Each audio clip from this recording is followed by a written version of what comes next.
কি ওই মাকড়সার জাল দেখতে পাচ্ছেন? মাকড়সারা ভীষণ পরিশ্রম করে এটা তৈরি করে। নিজের শরীরের রস দিয়ে এই জাল বোনে। আপনি কি এটার উদ্দেশ্য জানেন? আসলে মাকড়সা এই জালে ছোট কীটপতঙ্গ ধরে তাদেরকে খাদ্যরূপে গ্রহণ করে। কিন্তু আপনি কি এই কথা জানেন যে একদিন মাকড়সা নিজেই নিজের জালে জড়িয়ে মৃত্যুবরণ করে থাকে? বলুন, কি করেন আপনি এই জাল দেখতে পেলে? দেখতে পেলেই মুছে ফেলেন এর অস্তিত্ব, তাই না? তেমনি অন্যদিকে পাখির বাসা। পাখিরাও ভীষণ পরিশ্রম করে এটা তৈরি করে। কিন্তু যদি পাখি একদিন এটা ছেড়ে চলে যায়, তাহলেও লোকে এটা নষ্ট করে দেয় না। কারণটা কি? এর কারণ হলো এর নির্মাণ জীবন সঞ্চারের জন্য করা হয়েছিল, নষ্ট করার জন্য নয়। তাই মনে রাখবেন, জীবনে আপনার পরিশ্রম যতই বেশি হোক না কেন, যদি আপনার লক্ষ্য শুভ না হয়, তাহলে আপনারও বিনাশ নিশ্চিত। তাই সৃজন করতেই থাকুন আর মুগ্ধ হয়ে বলুন, রাধা রাধা।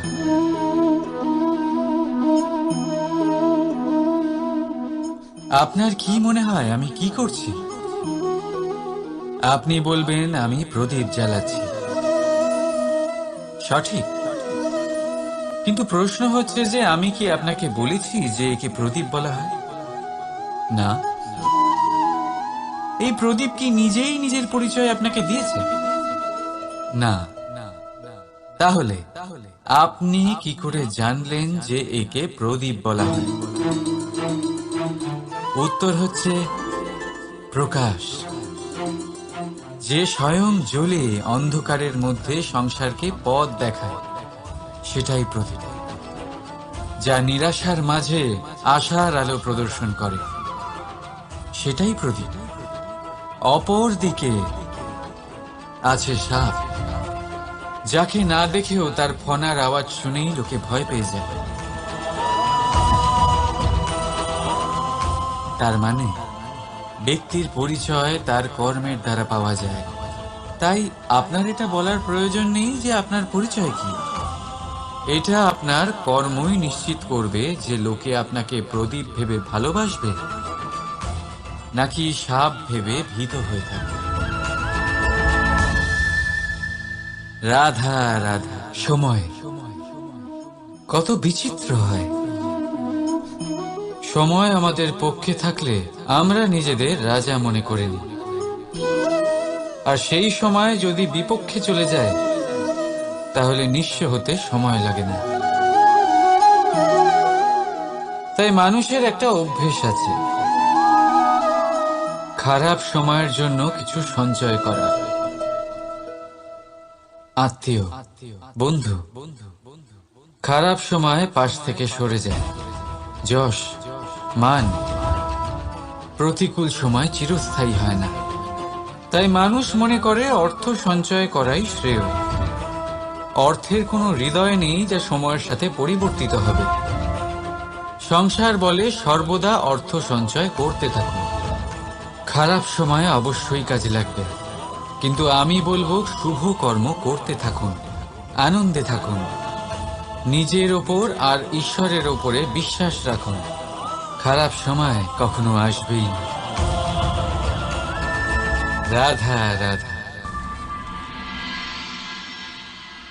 প্রকৃতি মানুষকে এক বিশেষ শক্তি দিয়েছে, অন্য জীবের থেকে বেশি শক্তি দিয়েছে। স্মরণ শক্তি। এই শক্তি মানুষকে অন্য জীবের থেকে ভিন্ন করে, ইতিহাস রচনা করার প্রেরণা দেয়, জ্ঞানকে বংশানুক্রমে এগিয়েও নিয়ে যায়। আর যারা ভুলে যান, অধিকাংশ সময় তারা উপহাস আর দয়ার পাত্র হয়ে যান। কিন্তু এটাই কি প্রকৃত রূপে সত্য? না। এই স্মরণ শক্তি মানুষের বিকাশে সব থেকে বড় বাধা হয়ে দাঁড়ায়। তার মনকে দূষিত করে দেয়। খারাপ অভিজ্ঞতা, কারোর করা বিশ্বাসঘাতকতা, কারোর কটাক্ষ বেশিরভাগ মানুষই ভুলতে পারেন না, আর তারপর প্রতিশোধ নিতে উদ্যত হন। প্রথমে সময় নষ্ট করেন প্রতিশোধের প্রস্তুতিতে, আর তারপর সময় নষ্ট করেন প্রতিশোধ নেওয়ার সুযোগ খুঁজতে। যদি সন্তুষ্টি পেতে চান, যদি জীবনে আনন্দ পেতে চান, তাহলে স্মরণ শক্তির সদ্ব্যবহার করুন। নিজের স্মরণ শক্তিকে চালনা করুন শুধুমাত্র ভালো কথা আর ভালো স্মৃতির দিকে। জীবনে আনন্দ পাবেন। রাধা রাধা। মানুষ নিজের পরিবারের জন্য কত কিছুই না করে, দিন রাত পরিশ্রম করতে থাকে যাতে তার পরিবারের প্রয়োজন পূরণের জন্য অর্থ রোজগার করতে পারে। কিন্তু শুধু অর্থ রোজগার করাটাই কি যথেষ্ট? আপনি বলবেন হ্যাঁ, নিশ্চয়ই। অর্থ দিয়ে সব কিছু পাওয়া যায়, বিদ্যা পাওয়া যায়, বাড়ি পাওয়া যায়, ওষুধ পাওয়া যায়, আর কত কিছুই না পাওয়া যায়। এই সব একটা পর্যায় পর্যন্ত সঠিক, কিন্তু একটু মন দিয়ে ভেবে দেখুন, যখন কোনো শিশু অসুস্থ হয়ে পড়ে তখন সে ওই তিক্ত ওষুধ কেন খেয়ে নেয়? এই জন্য কারণ ওর পিতা সেই ওষুধ অর্থ দিয়ে কিনেছে? না, বরং এই জন্য কারণ তার পিতা যে তার সামনে দাঁড়িয়ে, তার উপরে তার বিশ্বাস আছে। বিশ্বাস আছে যে উনি তার কিচ্ছু হতে দেবেন না। এই বিশ্বাস, এই সংস্কার, এই শিক্ষা কখনো অর্থ দিয়ে পাওয়া যায় না। এটা পাওয়া যায় সেই সময় থেকে যা মাতা পিতা তাদের সন্তানের সাথে কাটিয়েছেন। তাই জীবনে অর্থ অবশ্যই উপার্জন করুন, কিন্তু নিজের পরিবারকেও সময় দিন, আনন্দ পাবে। রাধা রাধা। বিরোধিতা এমন এক শব্দ যা শুনে আমরা সবাই ভয় পেতে থাকি। যদি কেউ আমাদের বিরোধিতা করে তা আমাদের সহ্য হয় না। আমরাও কারোর বিরোধিতা করে কোনো শত্রুতা করতে চাই না। এই ধরনের ভাবনা আমাদের মনে আসতেই থাকে। কিন্তু বিরোধিতা, এই শব্দ আপনার শান্তির জন্য, আপনার সুখের জন্য কতটা গুরুত্বপূর্ণ তা আপনারা জানেন না।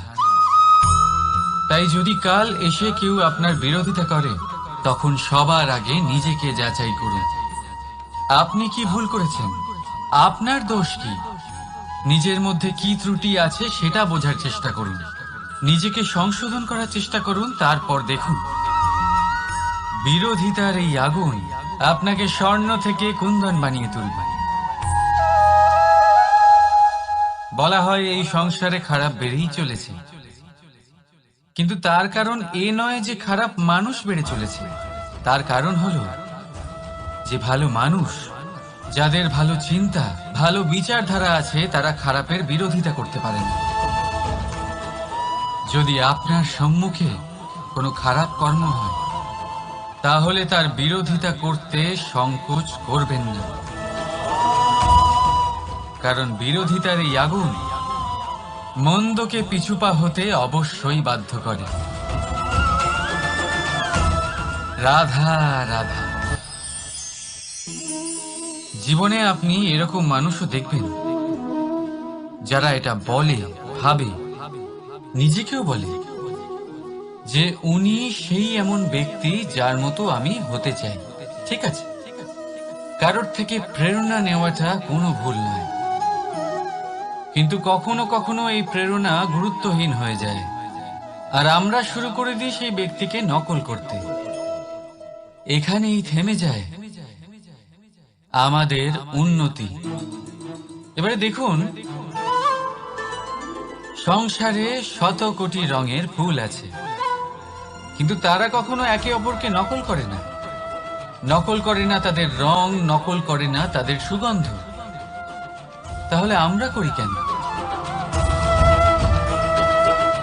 প্রতিটা ব্যক্তির মধ্যে কোনো না কোনো প্রতিভা অবশ্যই থাকে, যা ফুটিয়ে তোলার সঠিক সময়ও আমাদের কাছে থাকে। কিন্তু সেই মানুষ সেই প্রতিভা নির্মাণ করার পরিবর্তে সময় নষ্ট করে অন্য কারোর মতো হওয়ার জন্য, কাউকে নকল করার জন্য। এটা করবেন না। সময়কে ব্যবহার করুন নিজের অস্তিত্ব নির্মাণ করার জন্য। কারণ কারোর ছায়া হওয়ার থেকে ভালো আপনি কারোর জন্য প্রেরণা হয়ে উঠুন।